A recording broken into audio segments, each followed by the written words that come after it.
Welcome back to the Urban Organism. I'm Dr. George Wilkinson. Today I'm going to be discussing the question, what is the purpose of the urban organism?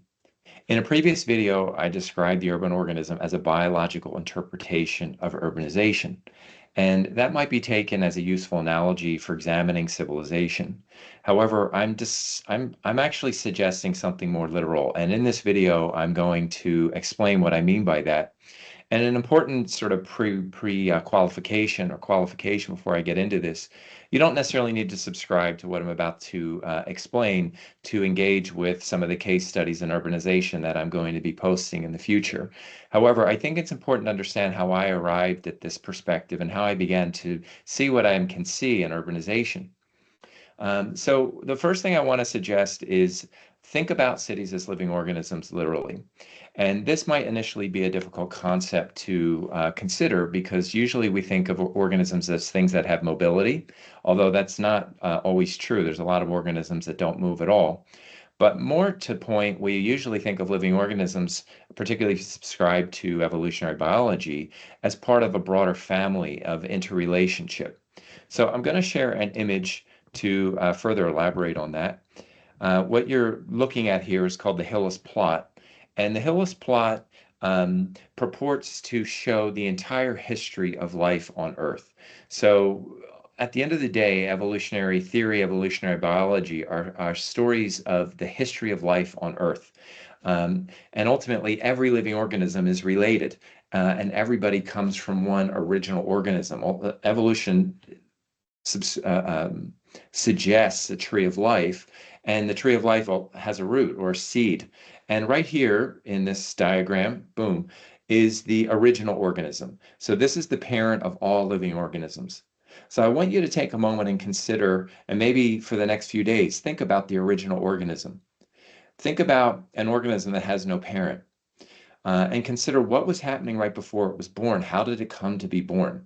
And there's a lot of scientists who have spent time on that.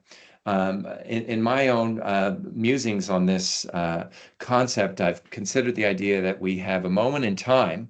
At the end of the day, we have a moment in time where there is non-living matter and then there's living matter.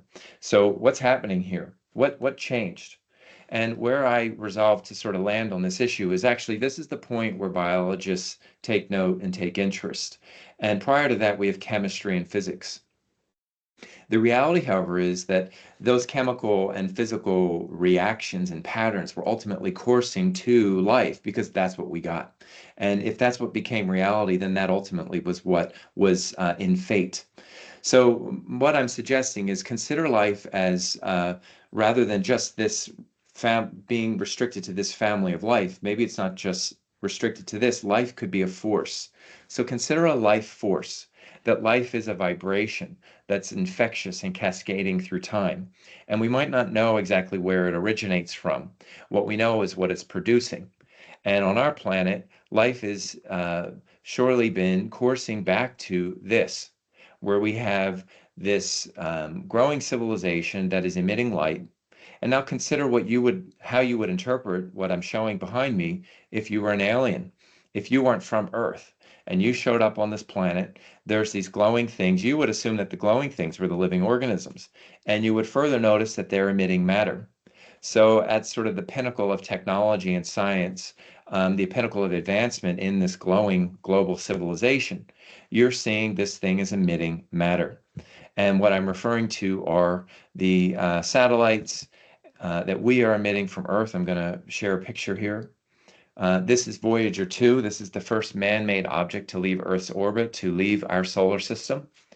Now, again, if you were not a human being and you were looking at this urban organism and you saw this coming out of it, you would have sort of two ways of looking at this. You'd say either this is a waste product or this is a reproductive product.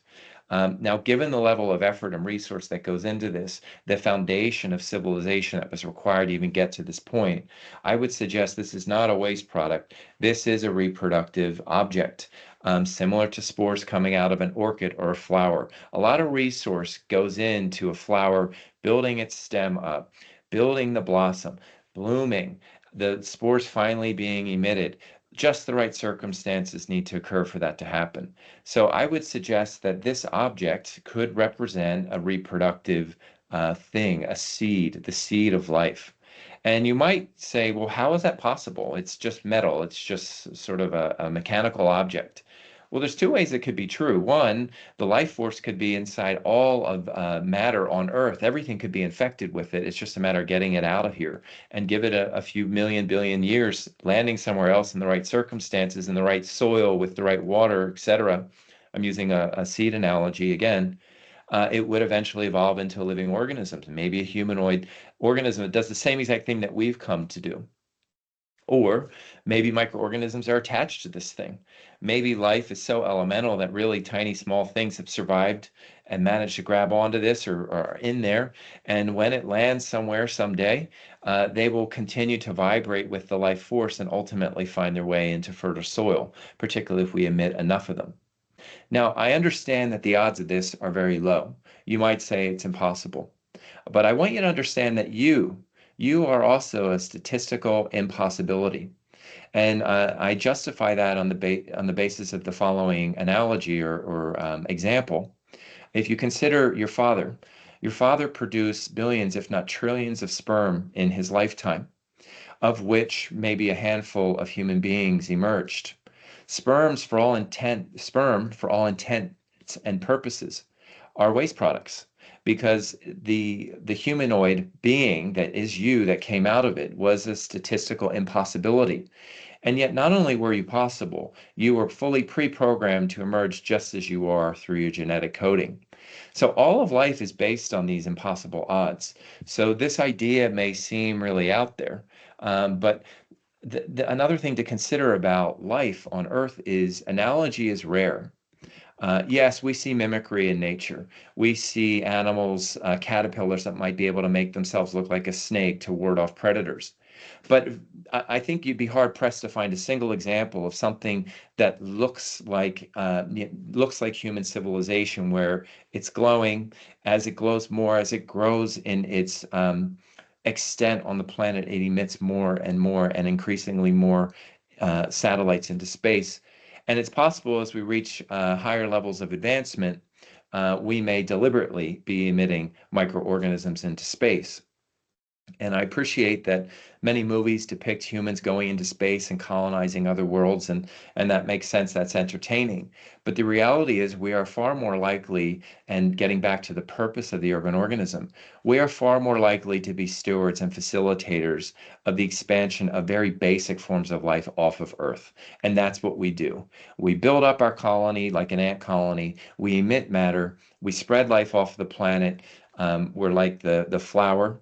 And once that job is done, we may retract and collapse.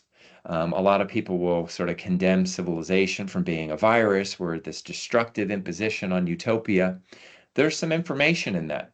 Viruses do grow very explosively. They aren't built to last, they're built to reproduce.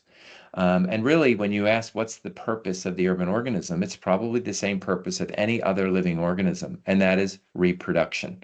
And whether you're an individual who's having children or you're part of a civilization that's supporting, the extension of civilization, really everything in biology relates to pushing life forward, survival. So that's what I personally find to be, or would suggest, is the purpose of the urban organism, is we are building a global civilization that, in natural historical terms, will be a blip in the history of Earth's life. We're a tiny fraction of life on Earth, and yet we fulfill this really important purpose, similar to flowers in spring.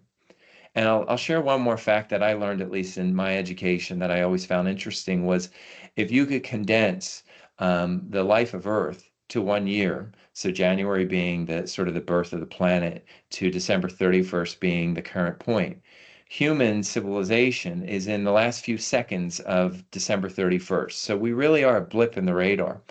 Um, so you have to kind of take stock of, okay, we look like a virus, we're growing very quickly, we're emitting matter, maybe there's something to it. And so that's sort of the answer I would suggest for the purpose of the urban organism. And as we go into case studies on urbanization, and as you look at satellite pictures of cities, this may help you to take your lens off, sort of back out as though you're not part of this thing, and look at it objectively as you would any other organism, like a true scientist, and not bring in all of our stuff that we often bring in once it comes to looking at modern humanity. Thank you for your time and attention. See you next time.